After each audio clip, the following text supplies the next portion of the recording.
when I started in my career, you looked at an organization as a pyramid, and the leader was at the top, and everybody in the whole organization's job was to make that leader at the top successful.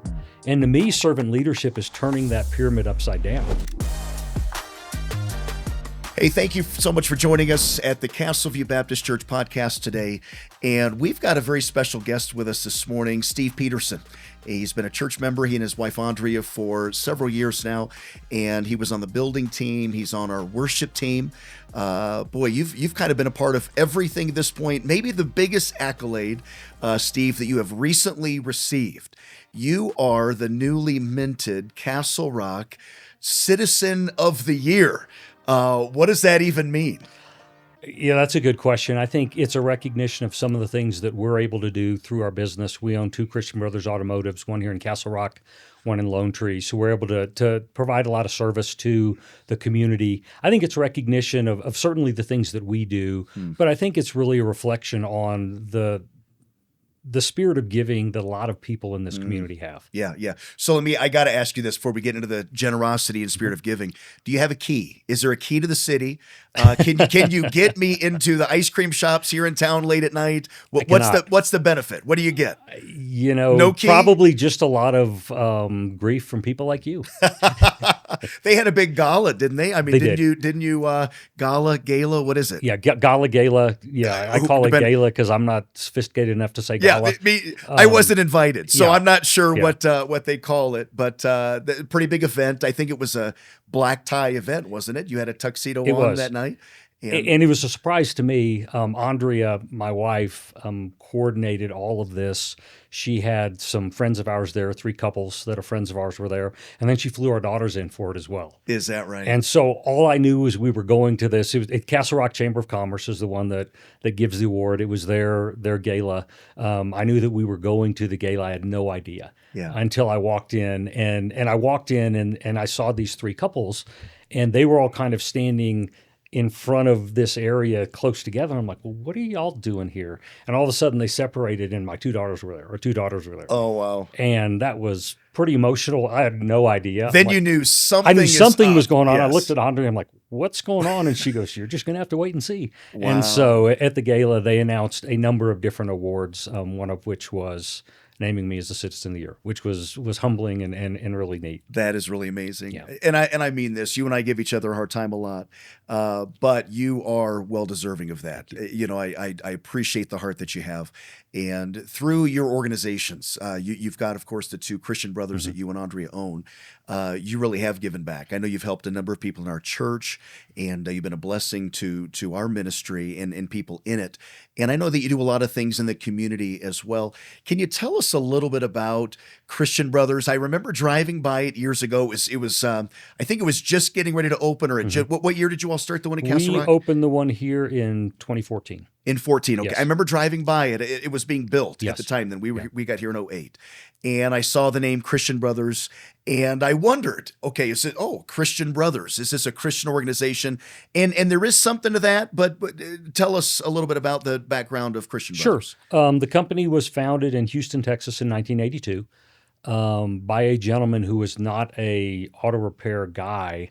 He was actually a graphic designer, but he just had this vision that we could do auto repair better. And he really started the first location in Houston with the goal of treating guests with honesty and integrity. And he had a very successful shop. He had some people that he went to church with that saw what he was doing and said, gee, that's really neat. Could you help us start one? Had a couple of missionaries that came back from the mission field that needed something to do and help them get set up in business. And all of a sudden he realized he's got this business that, they can go out and franchise other locations. That was 1982. So 32 years later, they just opened their 300th store last month and have 300 stores in 30-something locations. And it's still focused on that, treating our guests, treating our customers with honesty and integrity. Steve, when was the first time you realized you had leadership abilities? I guess I've always been involved in leadership in some form or fashion.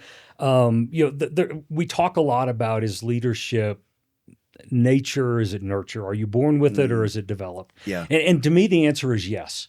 It's Yeah. both of those things. I grew up in a family where my parents were natural leaders. And I think leadership, and we can dive into this a little more, I think leadership is involvement.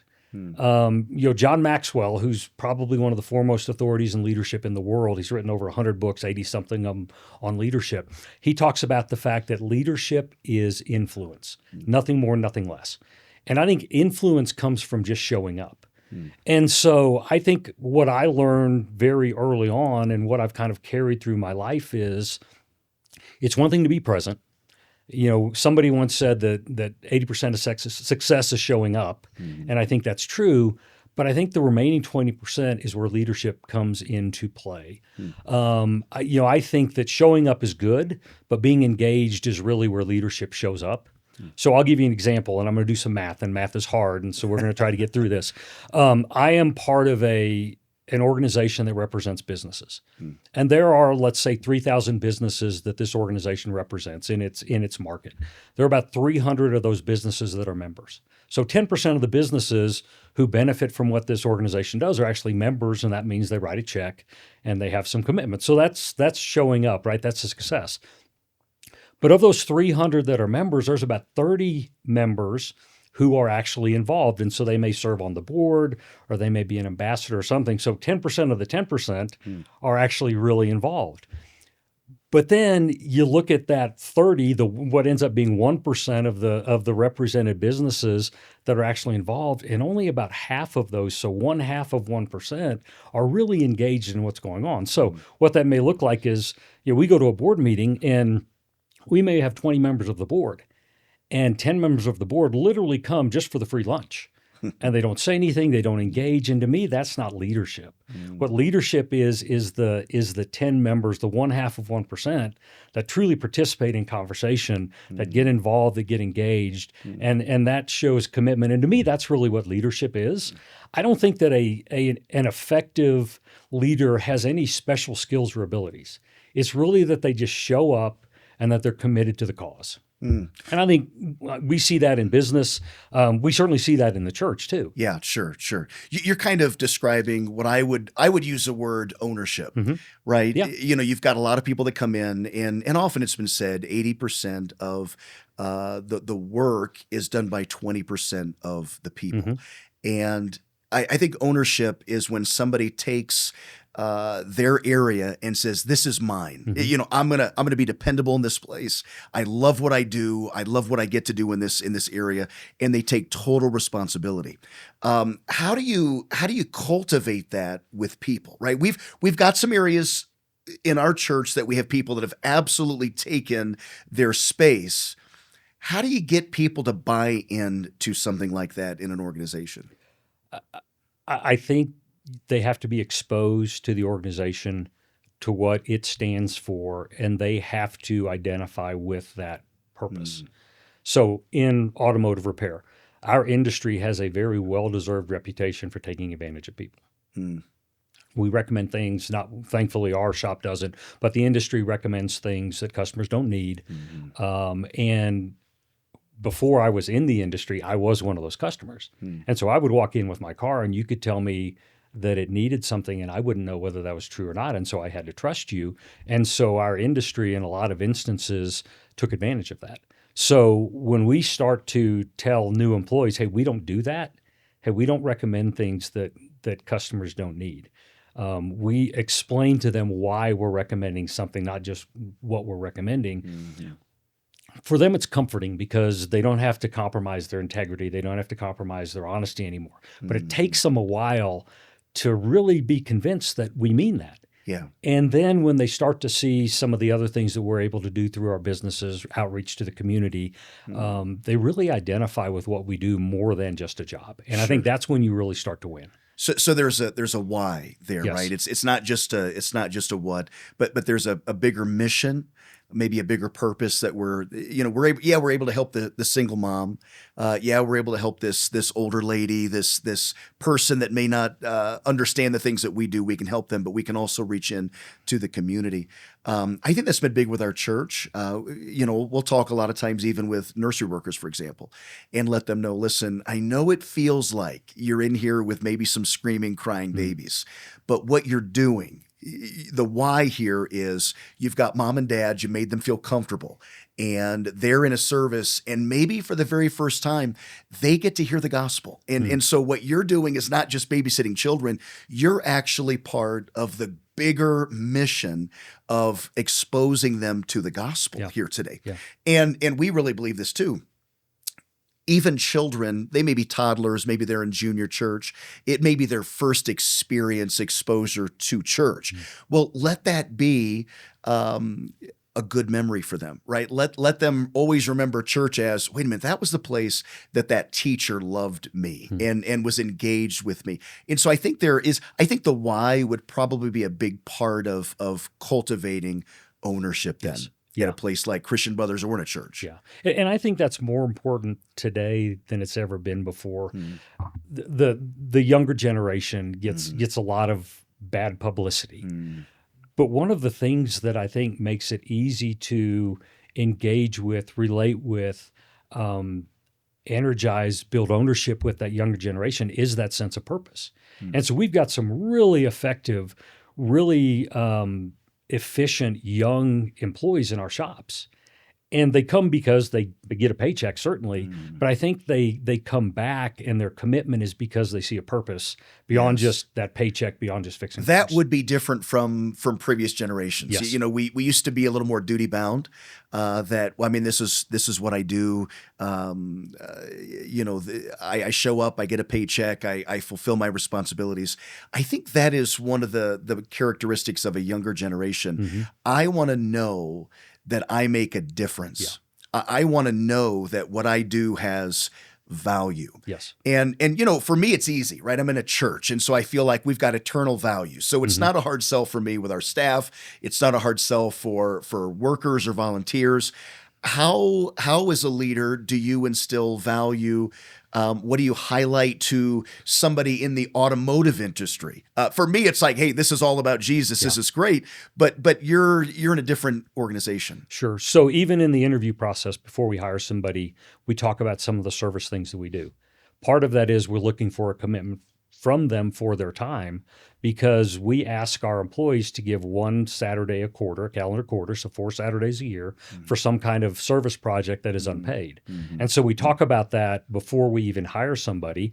And there are times where we will get people that are kind of resistant to that, and we just know you're not a fit for what we do here.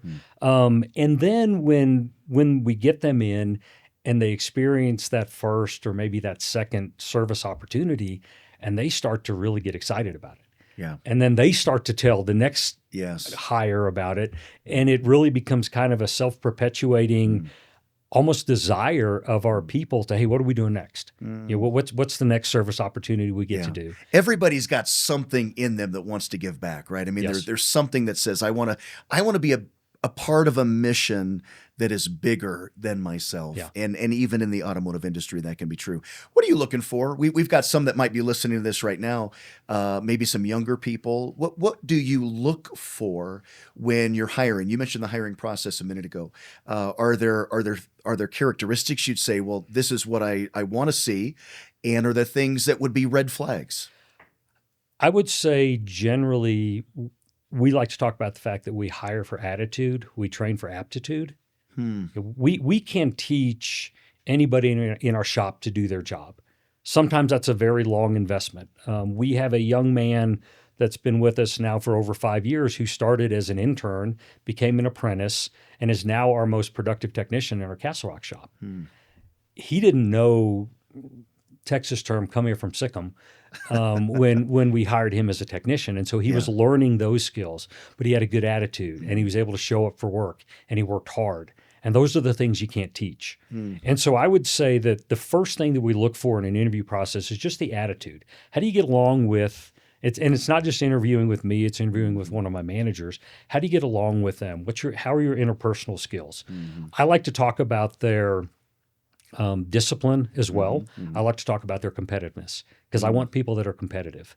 Because I started my career in the finance world, and so numbers are a big part of the way that I look at a business. And so we publish numbers. We have goals that are very numbers based, and I want our employees to look at how they're doing and compare themselves to how other people in our shop or in other shops are doing, and I want that to help motivate them. So you're okay with developing people. Yes. You're looking. So I've heard of the 3 C's before. When you're looking to hire somebody, you want somebody with character, right? I mean, if you don't have character, if you're not going to be honest, if you're not full of integrity, you're not gonna make it here, right? Yes. I mean, that's not going to work. Yeah. You need somebody that is competent, at least competent enough to be able to have the life skill that you could develop them. Then the last one's chemistry. And I find that's pretty important in the church world. Hey, how does this person, they've got character. Yes, they can do the job, but do they fit here? Yes. And I'm sure that would be important where you're at as well. Yeah, it is. We are blessed that in both shops, we have a pretty strong culture. And so we have a lot of what I would term locker room justice.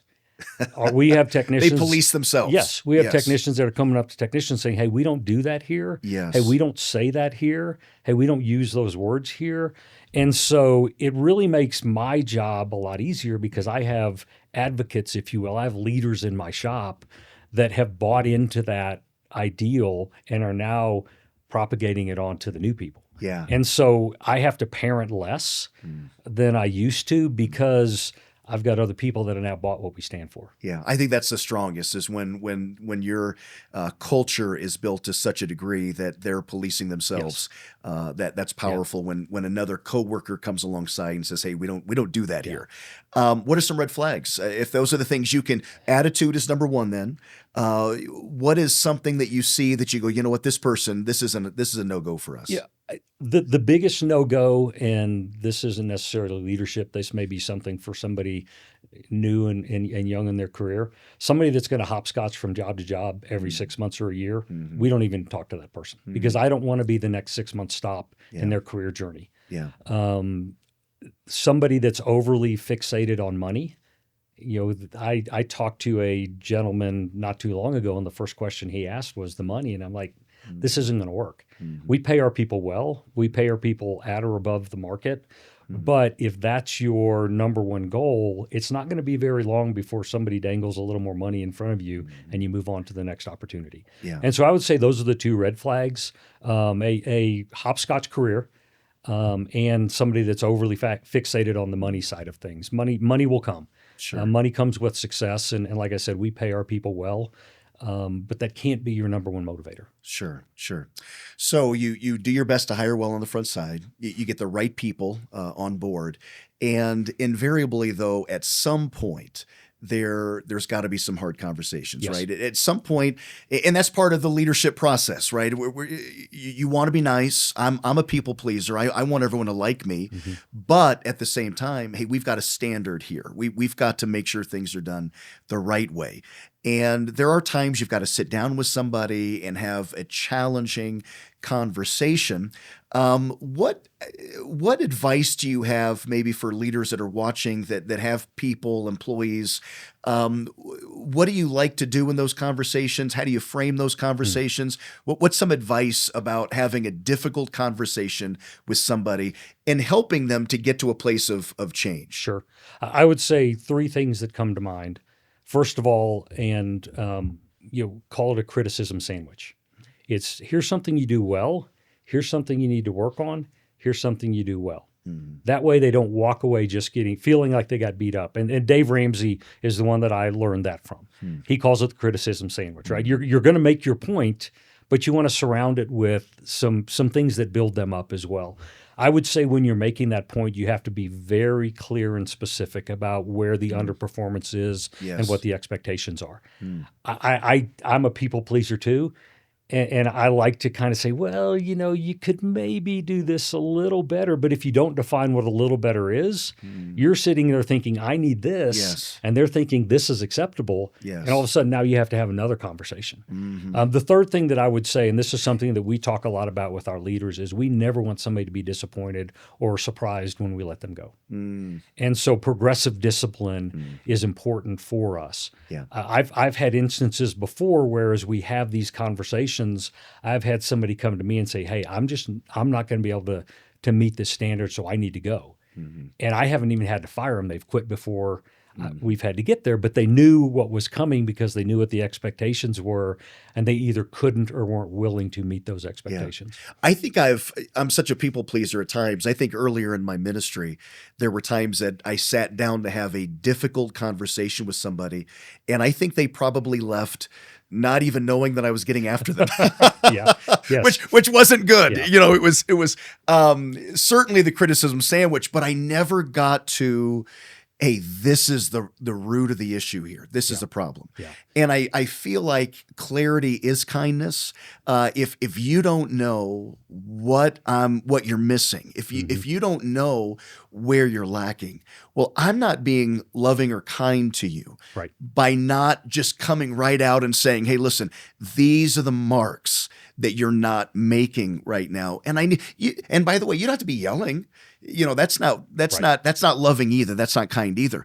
But matter of fact and firm. Hey, here's what you're doing well. Thank you for this. But here's the markers, right? That you're missing. And I think something you just said was helpful.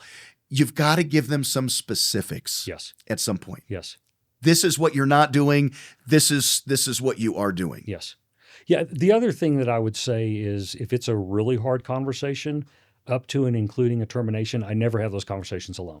I never want the he said, she said to go on. So I will have one of my other managers or leaders there, and we will hear the same thing and we will say the same thing so that there's no ambiguity about what was said. Do you think that helps you a little bit too? It does, yeah. To be clear Yes. in that moment as well, that, hey, this is a big enough conversation. I've got somebody sitting here. And by the way, you wouldn't do that in every correction situation, I wouldn't think. It probably depends on the size.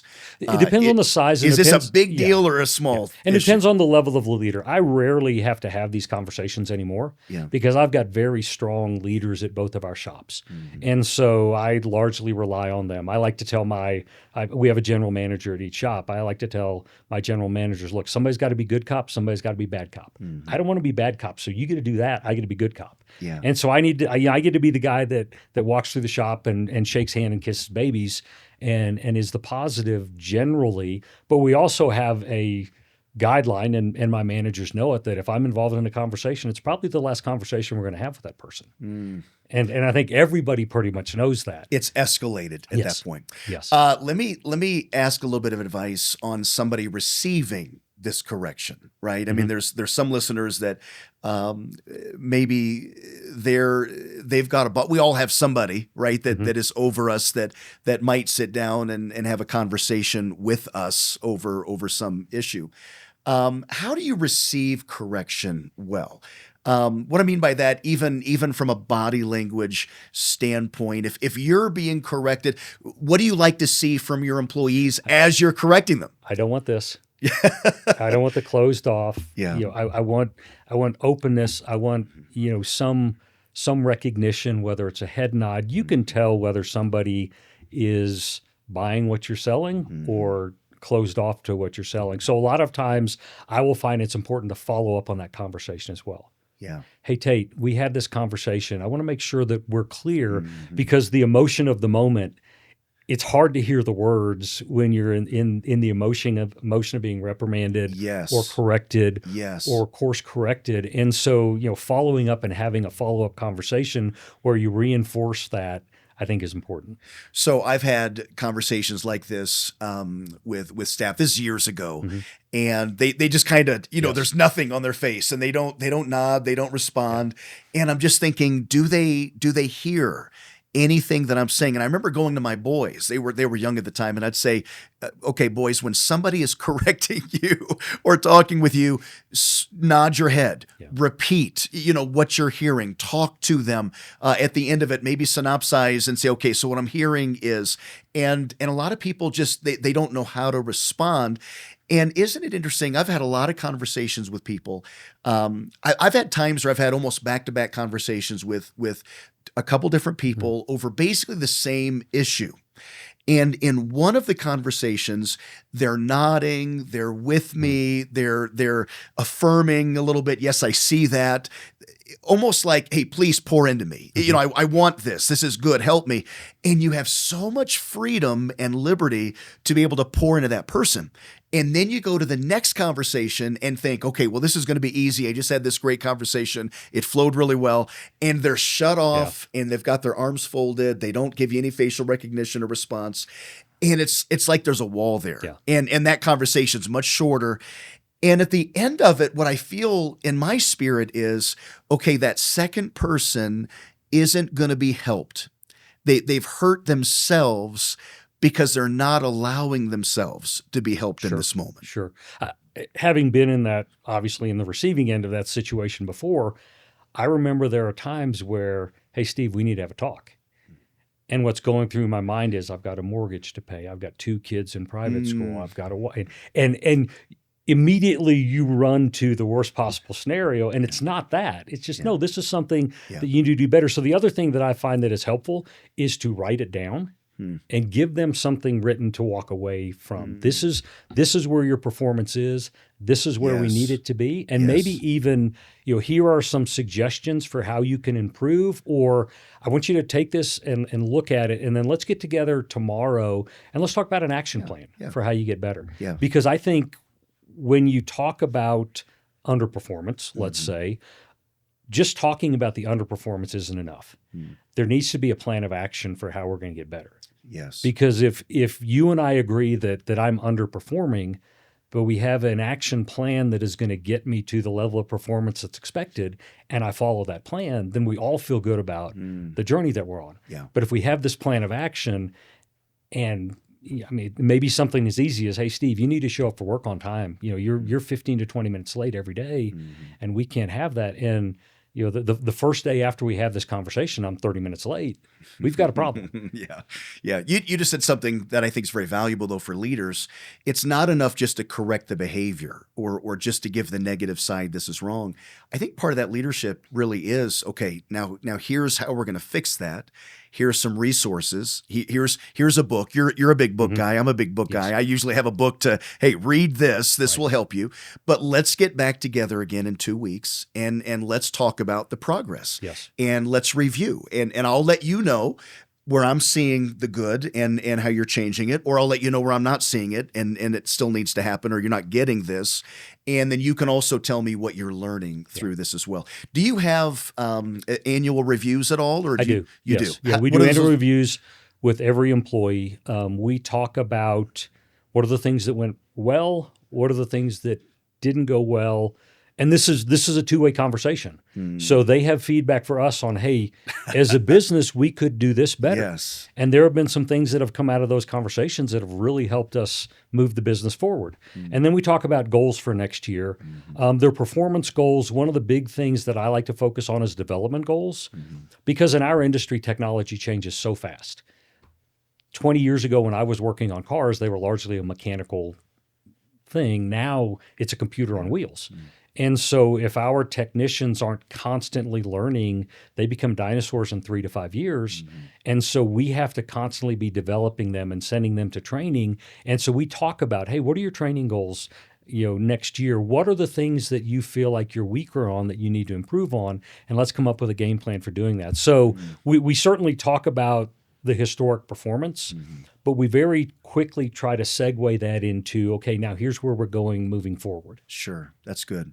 I like to do with our staff, we've got an annual review, and each of these categories, each of these areas has a 1 to 5 score, 5 being the best, really no improvement needed. You're excellent in this area. 1, it would be terrible. And by the way, you said something a minute ago. You never want your employees to be surprised. Right. If I gave a 1 or a 2 to one of our staff members at this annual retreat that we go on, and they didn't expect a 1 or a 2, well, that's a failure in leadership, right? That Yes. was that should have been corrected as we went along. Yeah. I should have never waited until this annual, unless it just happened, just before this retreat. Right. So we'll go ahead and write. I take the sheet first, and without them there, and I go through it, and I'll write comments on it. And then I sit down with them, and I've already graded it. I've already given them a score, and I'll say, here's this area. Here's the score that I gave you. Agree, disagree. Yeah.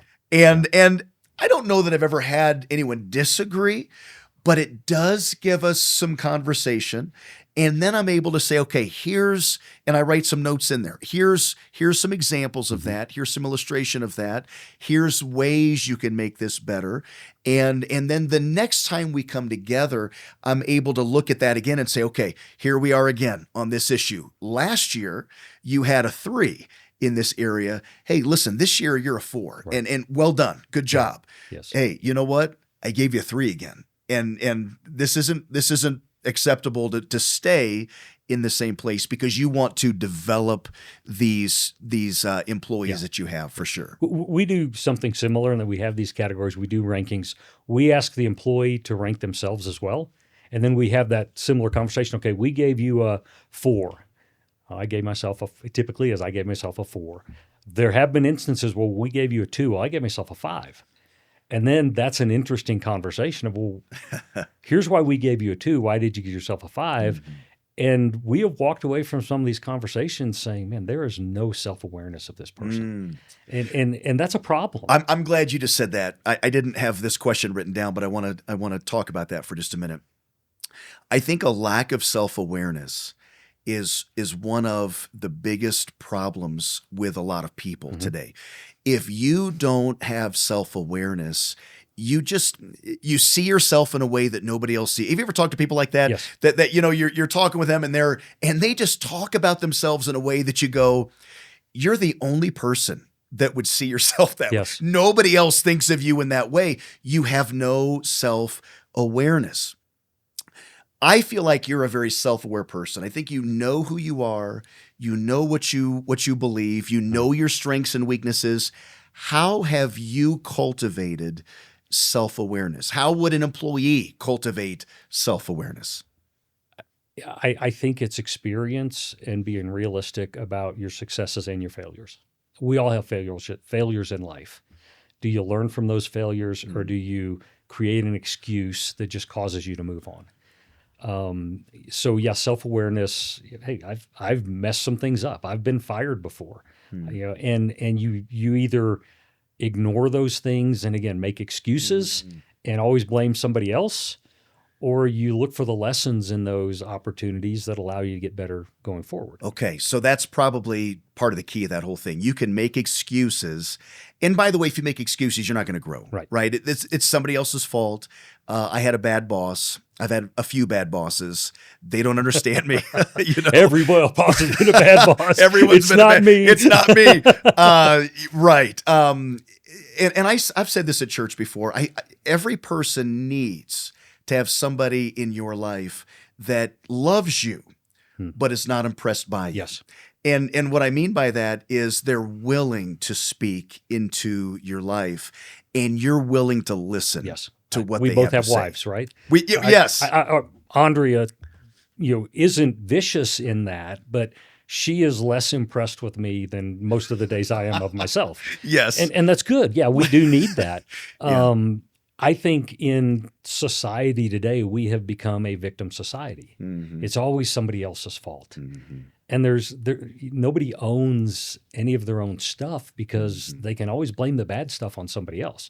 They'll take 100% of the responsibility for the good stuff, but the bad stuff is always somebody else's fault. And that just, again, I'll go back to my parents. That just wasn't the way I was raised. Interesting you mentioned Andrea. My wife and your wife, I think, would be the same in that they're they're not just going to pat our egos. They're going to call it out, right? And there may be tenderness, and the root of it is love. Although I think your wife and mine are both direct enough, Yes. blunt enough, that at times that stings. I know when we first got married, when my wife would say, when you did, you said that, you did that, you whatever. It might have been in the way I preached. It might have been whatever, and she'd come in, and I knew it was. Well, I don't know if I knew it then. I know now it was from a place of love and help, because I want you to be the best version of yourself that you can be. But it stung. Yes. There has to be some humility in a leader to be able to receive. And wouldn't you say that you're not able to grow as a leader if there's no humility? Yeah, absolutely. I think if you believe that everything you do is right and perfect, why grow? Because you've arrived. Don't need to. And I think growth comes from recognizing I'm never going to be perfect in anything. I always have room to grow. All of us have room to grow. So how do we grow? How do we improve? How do we get better? Sure. Spiritually, that's that progressive sanctification that we work for. But I think we can see that in every area of our lives, that I want to be better today than I was yesterday. Yes. And the only way you can change, the only way you can first of all be better is if first of all you recognize I should be better. Yes. And we kind of started this with self-awareness. One thing that I did this year that I don't think I've done it this way before, but right around the turn of the year, I wrote, I reached out to all of our staff members and I said, okay, what is it like to be on the other side of me? What are my blind spots? What are the areas? And by the way, I want you to know that this isn't a test. I'm not looking for you to be kind. We all love each other. We're okay. I don't need you just to blow smoke at me right now. I really want to know, what are the areas that I could be a better leader that would release you to be a better staff member here in this place? So how can I resource you better? How can I handle you in a better way that we can get the best out of you in this situation? And I think a self-awareness sometimes is there's got to be humility, no question. But I think you have to have a willingness to do just what you just said, to listen to some other people and realize I need to be better than I have been. Yes. I think leadership is growth. Leadership is growth, and that's hard. Exit interviews are hard when somebody decides that they want to leave your organization. To sit down and say, okay, so tell me why, because we don't necessarily want to know why, because the why may point back at us. But in order to get better as an organization, to get better as a person, whether it's a business, whether it's a church, none of us are perfect in what we do. And so if somebody is willing to share the bad with us, that allows us to get better. We do customer service surveys. We send a customer service survey out to every customer after we've checked them out. And those are sometimes hard. But there's nothing more valuable than the customer, than the guest that gives us a bad negative survey and takes the time to tell us why. Because it allows us to identify areas where we may have a blind spot where we can get better and serve the next guest better the next time around. Sure. I think people want to work for somebody like that, though, right? That understands they can be better, not just walks around and thinks I have all the answers. I don't know how you are. I've never felt like I have all the answers. Yeah. I would lean more toward the imposter syndrome than I would the overconfidence. And I think sometimes as an employee, you look at the boss and you feel like, well, they have it all together.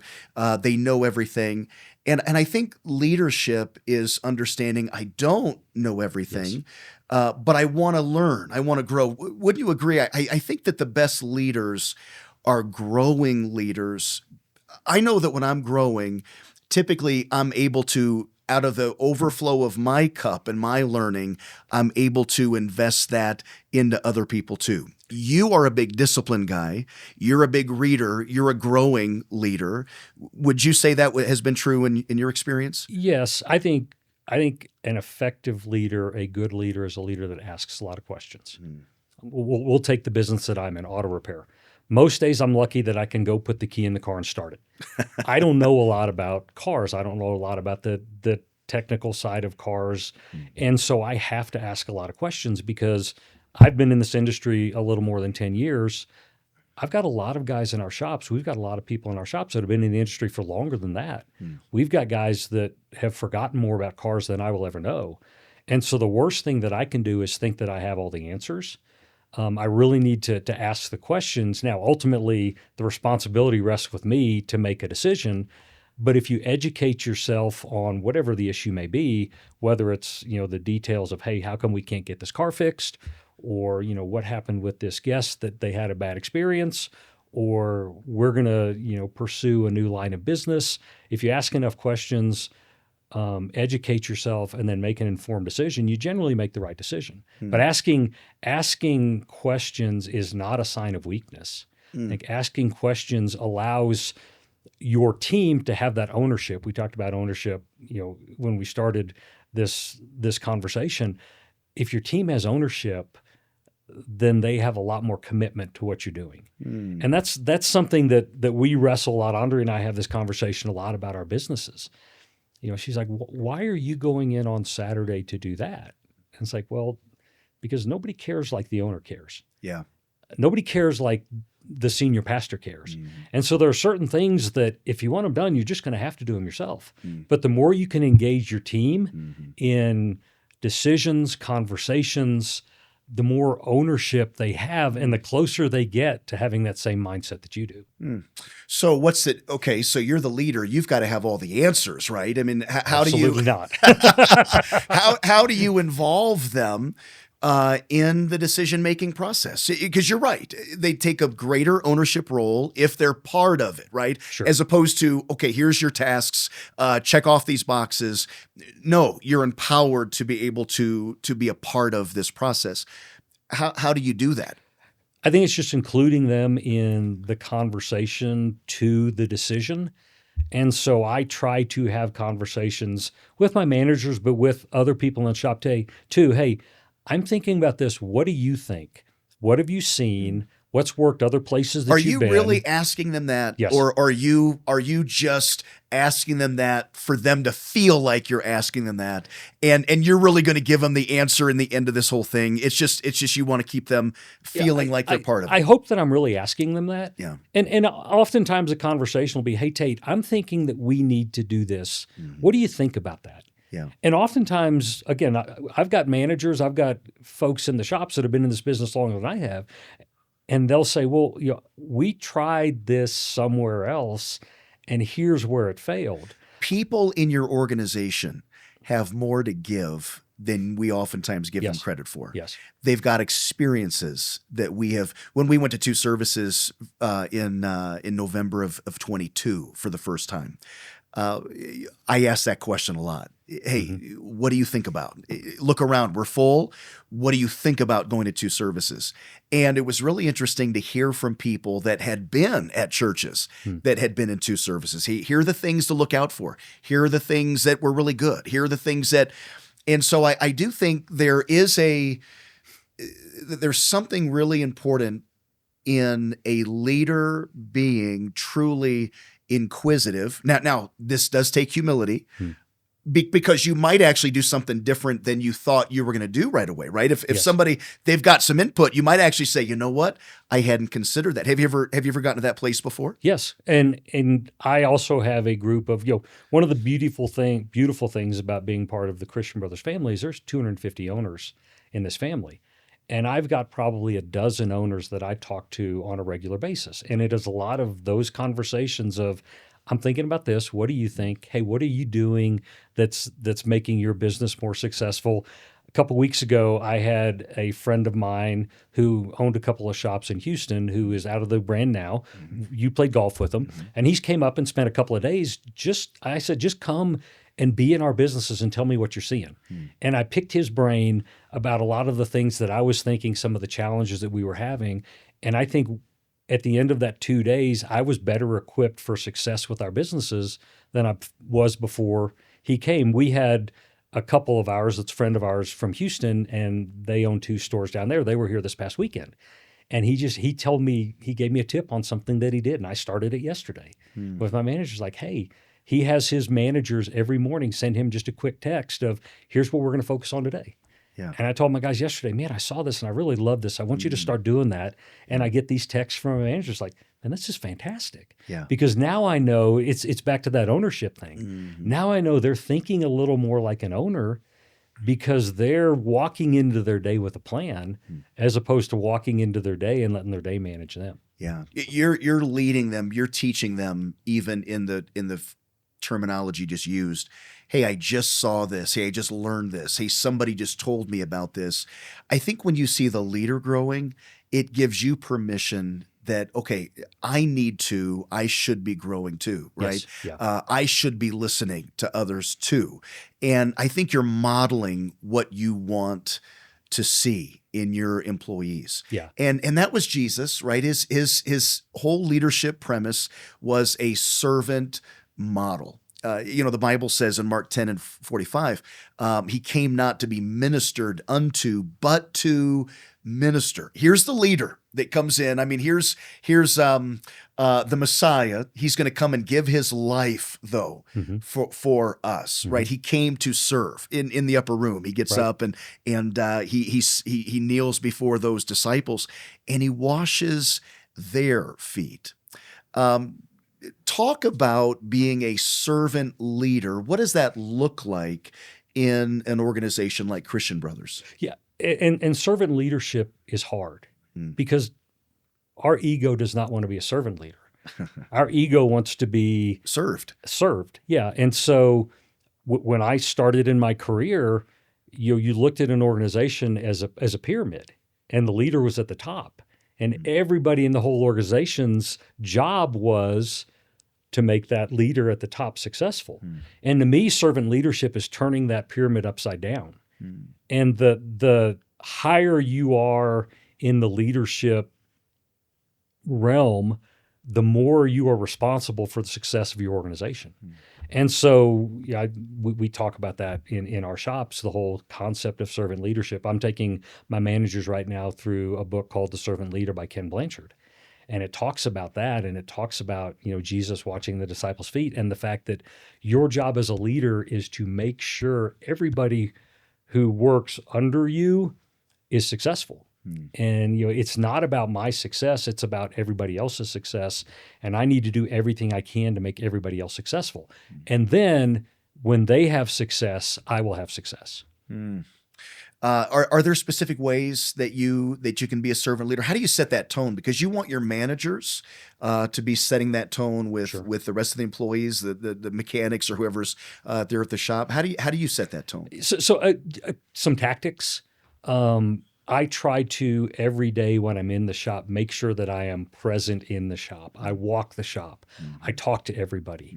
I know their families. I know what's going on in their lives. I try to identify with and relate to them as an individual, not just a means to an end. A couple other tactical things that we do shop lunches every week. And so today at Castle Rock, I'll be cooking steak out on the Blackstone because we had a great week last week. And that's one of the ways that we reward the staff is with steak on weeks that we have really good weeks. Wow. Some weeks they're hot dog weeks. This happens to be a steak week, and so I will be out there. What time is that lunch today? It's at noon. Look forward to seeing you there. So we will. I will cook steak, and the other thing that I like to do is we have 2 bathrooms in our shops. We have a bathroom for the guests, and we have a bathroom for the staff. We call it the technician bathroom. It's out in the shop. My job is to clean the technician bathroom. Is that right? And I've done that since day one. And my philosophy is if I'm willing to clean that bathroom, there is nothing that I can ask you to do in the shop that you shouldn't be willing to do. Love that. And that's just something that I've always done. Yeah. It's sometimes a chore. Yeah. I typically wear the gloves. That's just wise. Yes. Wow, that's a great picture. That's a great illustration. I love that hey, this is my role. I will clean this bathroom. There's nothing that I'm not willing. The church world, it's funny, we talk about being servants and all of that. My first ministry, we had parking signs for all of our staff, right? And mine on it said, Pastor Thronson, only 24-hour parking. And I have it in my garage, actually. The church staff signed it when I left and they gave it to me. They were going to be using it again. And I remember we had an assistant pastor that was there at the time. We had a school there, and one of the school parents had parked in his spot. And he comes rolling in the morning, and I guess they caught him on the wrong day. And so he put his car right behind theirs, parked there, where they couldn't get out, where they had to come and get somebody to be able to, and made a big deal of it. And I feel like if you're asking the church to do something, example, if we're asking the church guys to go park on the gravel right now because we're having too many cars in the main parking, well, I don't want to have Pastor Thronson only, 24 hours sign over here. Yeah. Well, I should go park my car over there, right? I mean, it's simple things that in my mind, hey, I want to set the tone as a leader here. I'm not above anyone else here. I'm not above serving in this place. Yeah. And that's what Jesus was all about. Yes. Yeah. One other thing that we do, and really this is Andrea's gift. This is her strategy. This is what she does. She does birthday lunches at the shop every month for the guys' birthdays. So Thursday, we have 3 of our guys at Castle Rock that have November birthdays. And so, I sent out a text like, what do you guys want for your birthday? They all decided they wanted the taco bar. And then she does their dessert of choice for each of the 3 of them. So she will bring lunch in to the shop on happens to be Thursday to celebrate their birthdays. And really, it identifies them as a person. And, I walk the shop and ask them how they're doing. She knows kids' names. She knows spouses' names. She is incredible at developing that relationship. Yeah. So it becomes more than a job. Yeah. Our daughters, we have 2 daughters, they still live in Texas. And so we've told the guys before, look, you're the closest thing to family we have in Colorado. And so we try to treat them that way. We try to treat them more as just, hey, you're an employee. Again, I think a lot of times as business owners, we can have the mindset that you're a tool, you're a means to an end. And we try not to treat our guys that way because literally we couldn't fix a car in the shops if it weren't for them because I couldn't do it. Sure. So I think you have really shown your employees, because when I talk to your employees, they're very happy. They love you and Andrea. They appreciate those meals. It comes up, right? Yeah. When I go in, it comes up, things like that. It means something. You're pouring into them, doing something for them. But I think one of the things I respect the most about you, Steve, is it's not just – you could look at those things and go, well, they were easy things to do, right? I mean, we want to do those things. I want people to like me. I want to get the ownership and the buy-in. So let's do the steak lunches but there was a situation not long ago that you had a friend that you knew wasn't in the right place, wasn't doing well, not even in this state. Right. And you and I had a conversation, and you said, hey, by the way, I'm going to be traveling, and I'm flying out to see him, and I need to confront him on this thing that he needs to fix. Yes. Steve, I felt like that was so instructive to me and so refreshing to hear somebody that, hey, I'm willing to do the fun stuff, but when it comes to leadership, there's some hard conversations too. Why was it important to you to go and have that conversation with your friend? I think at the core of it was the value of the relationship.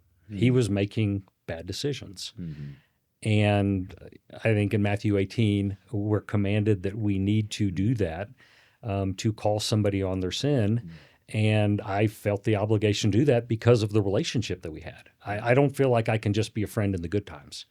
I feel like it's even more important to be a friend in the bad times. Yeah. And bringing that back to leadership in the shops, we have some of that goes on in the shops too. Automotive repair, like most industries, there's a fair amount of substance abuse. And so, if you truly care about your people beyond just a means to an end, you have to get into the dirty too. And we celebrate some victories, but we mourn some losses as well. But I think that's just taking it beyond a surface relationship and caring about people that God puts in your sphere of influence, your sphere of friendships. Yeah.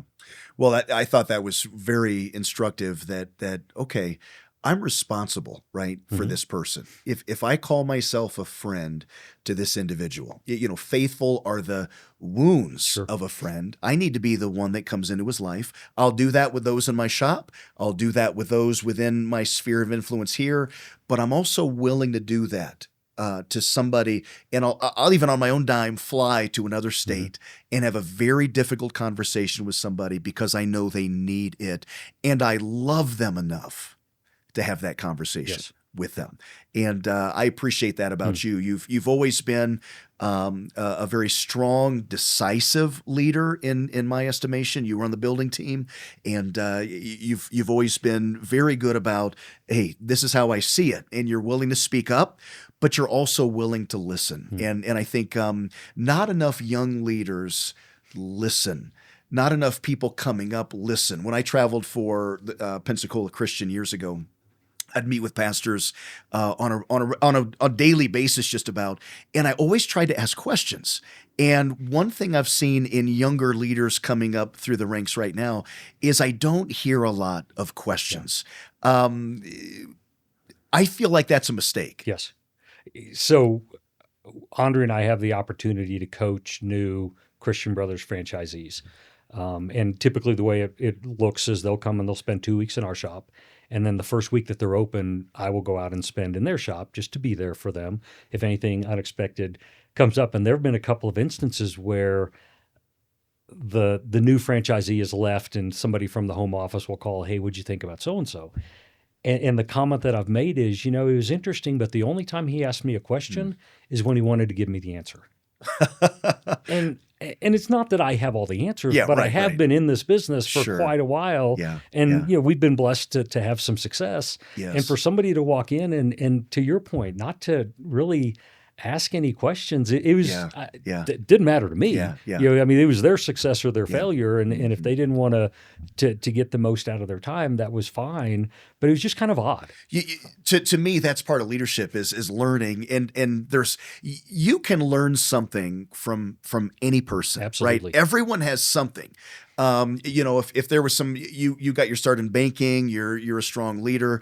If I had leadership issues, there might be some finance things I could come to you and talk about. There's certain things you have. We've got guys in our church that have different experiences in life. Some that have great marriages, some that have raised godly children, some that whatever their sphere is. Man, find out what they do well. I had a conversation with someone recently. It was Kerry. Okay. And we were sitting down and he was telling me about his background and what he does and all of that. And I said, Kerry, I don't know what I should be asking you right now, but I feel like I should ask you something. I feel like there's something you have that is valuable to me, but I don't know what it is. And I think even left it open-ended. Listen, if there's something Tell me. tell me, because I don't know how to formulate the question right now, but I know there are things, so I just want you to know if there are things you feel like you can help me with those things. Yeah. And I think that young leaders need to be asking more questions. If you were giving a commencement address today and you were talking to a graduating class, whether it's high school or college or whatever, what would you tell them? What advice would you give? I would probably focus on two words: engagement and influence. When you show up, be present. And that certainly applies in business. That applies in, I talked about some of the, one of the boards that I'm on, involvement in your community, but I think it's even more important with your family.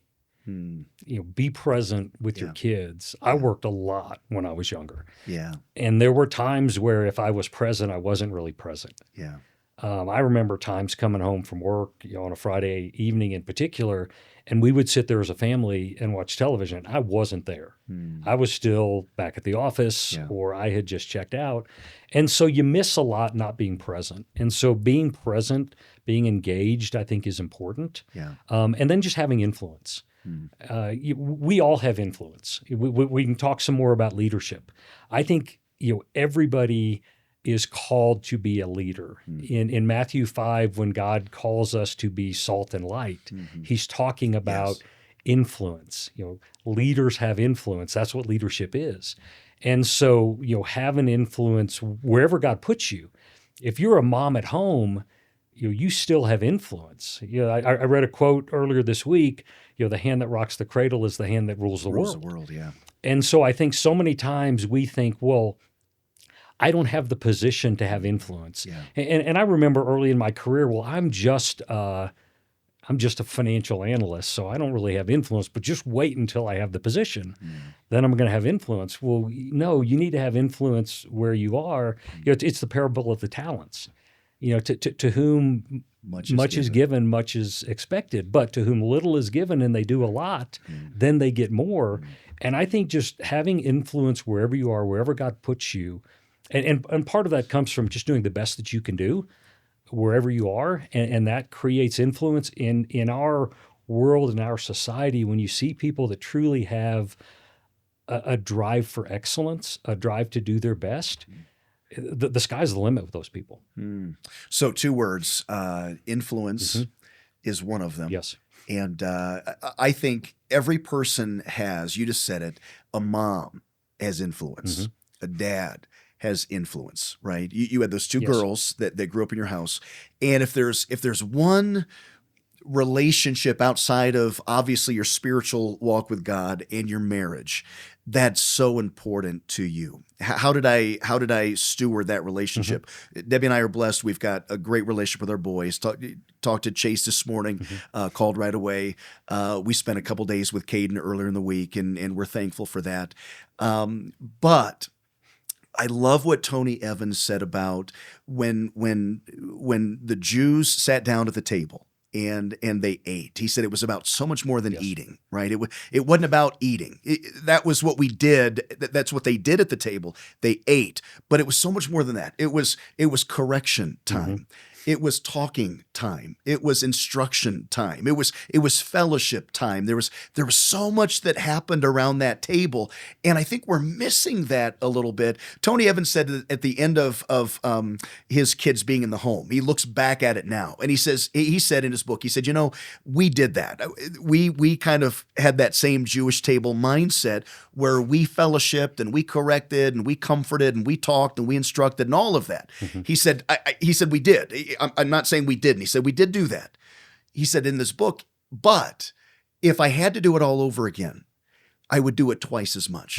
Yeah. And I just thought, I feel the same. I bet you feel the same way. I feel that way. Yes. Yeah. There's a saying, a phrase that the days are long, the years are short. Yeah. And as a parent, the days are long, Yes. but the years are short. And I They look are. back on, our daughters now are 36 and 32. Yeah.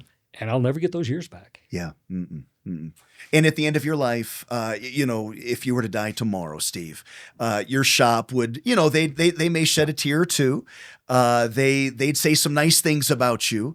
But at the end of the day, a few weeks from now, a couple months from now, they've moved on. Yeah. But you will never fill that hole, that void that your daughters have that only you could fill. Yeah. They say at your deathbed, you never say, boy, I wish I'd worked more. Yes, that's right. The other thing you mentioned, the Israelite, the Jewish family, and I love the concept of the blessing. And it's not just, hey, you're going to do great. Yeah. But it's, I know you. I'm going to speak into who you are, and I'm going to validate who you are and what you do. I remember my parents were not big on the whole validation. It was more criticism than anything else. Than words of affirmation. But I remember in my mid-30s when I was talking to my dad, and I was just talking about something going on at work. He goes, Steve, he goes, man, I'm really proud of you. Yeah. He's just like, wow. Yeah. I'm the same. I grew up without that so much. And I know Dad has said, my dad texted me last week and he said, here's what he said. He said, holy cow. He said, these podcasts have been so good. Yeah. And it meant something to me. Yeah. I'm reading this, and I got a little bit misty. It's kind of like, man, it meant something to have your father speak into you and validate what you're doing a little bit. And so if we could talk to any dads right now, moms, your words. Proverbs says that death and life are in the power of the tongue. And certainly sometimes we've got to get after our kids. We've got to correct our kids. Certainly as leaders, we have to get after our employees or those around us. But boy, it really should be that praise is there also, Yes. and validation, and lifting somebody up and encouragement. You've heard me say this before. My dad always used to challenge me when our girls were young because my typical work week was probably 80 hours a week. I worked a lot. Yeah. But he would often challenge me with, Steve, kids spell love Time. Yeah. And that's where you have to take the time to get to know your kid, to get to know your spouse, to get to know your friend. Yeah. And we want to justify it with the quality time. I don't have a lot, but it's going to be quality time. and we're kidding ourselves. Yeah. Yeah. We have to make, it's part of being a leader. My leadership is in the business community, certainly, but it's also, and more importantly, with my family. And we have to keep our priorities straight. Yeah. And sometimes leading your family, most of the times leading your family is the hardest task that you have. Yeah. It's much easier for me to lead in the business community where I can look at somebody and say, look, you have to do what I tell you to do because I can fire you. You can't fire your family. And so I think men in particular will avoid leadership in the family because it's hard. And because we've talked about it before. Our wives know us pretty well. If we say, we need to do this, we know they're sitting there saying, but that's not you. Yeah. But I saw you not do that last week. Yeah. And so, leadership is, it's making the hard decisions. Yeah. And one of the hardest decisions sometimes is whoever we are, where we deploy that leadership. Yeah. Don't let your family get second best. We sit around, we've got a men's group at the church, of course. You're an active part of that. And I've told those guys, I don't think the guys in that room have ever seen me fly off the handle. I don't think I've ever really been rude to them. Yeah. They've not seen me be impatient. They've not seen me angry. They've not heard cutting words from me. Because I can control my emotions around those guys. Yeah. And then we go home. And we're a real person. We're who we are, right? And we've let our hair down. Don't let your family get the second best or the third best or the scraps of who you are. When you get home, you ought to be, hey, this is my most important priority. And if I'm mentoring guys at the office, if I'm mentoring guys at whether it's the church or the automotive shop or wherever I've got guys, man, I ought to be pouring that into my own kids. Right. Even now, I've got adult children, but there are conversations we can have that I can try to help coach a little bit, encourage with some things as well. Yeah. This has been a really good conversation. Thank you for sharing. Thank you. All of these things. You're a great leader. I respect your leadership greatly. Matter of fact, you and I are getting ready to start something here at the church, and it's starting this coming Saturday, 8:00, November 16th. Yes. We're calling it the Lead Collective. And the Lead Collective is really just a leadership session. We're thinking once a month that anyone can come to. Any leader, aspiring leader, maybe somebody that's in the community that is leading something. They've got employees. They want to learn more about leadership. It could be a high school student in our church that wants to learn, or in the community that wants to learn more about leadership. Tell us a little bit about the Lead Collective and what we're going to be doing. Sure. So it's going to be held one Saturday a month. Typically, it's going to be the third Saturday of the month. We're going to do it the second Saturday of the month in December because of Christmas. It's going to be an hour and a half where we're going to get together. We're going to have some fellowship. We're going to have a very brief, I would call it teaching time on a topic. We're going to be working through John Maxwell's 21 Irrefutable Laws of Leadership. I talked about John Maxwell before, probably the foremost authority in the world on leadership. An incredible Christian. Yeah. So he comes at it from a biblical Christian perspective. But we're going to talk about a topic this coming Saturday. We're going to talk just about generally leadership. And then we're going to have a panel that's going to field some questions about leadership. It may be the specific topic we're talking about that week. It may be something more general. And then we're going to open it up for questions and comments from anybody who comes. From my perspective, and I said this earlier, I think everybody is called to be a leader. Yeah. Going back to Maxwell's definition, leadership is influence. And God calls all of us to be salt and light. And at its core, that is influence in whatever area of responsibility we have. You may be a 10-year-old kid, and hopefully you have influence over your friend group. And so that's leadership. Yeah. And so I don't think it's too early. I don't think leadership, growth, and development excludes anybody. And so it's open to everybody. The more perspectives, from my perspective, the better. Yeah. It's not just a business slanted discussion. It's every area of our lives. Yeah, and I'm excited. We're going to have a panel there, question answers. That'll rotate. We'll have 3 different people on it. So someone will give like a 15, 20-minute over the chapter. This is kind of the leadership principle for the day. Right. We'll have a question answer time with that panel, which I think is going to be great.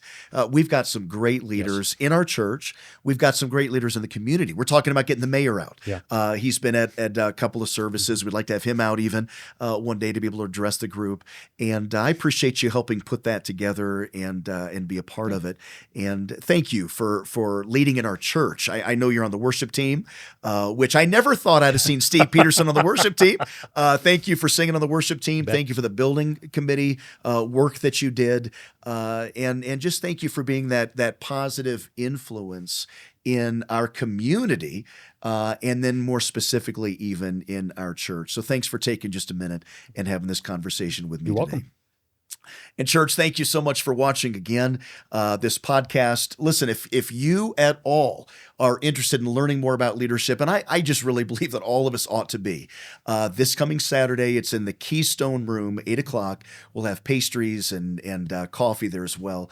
And we are looking forward to this new Lead Collective.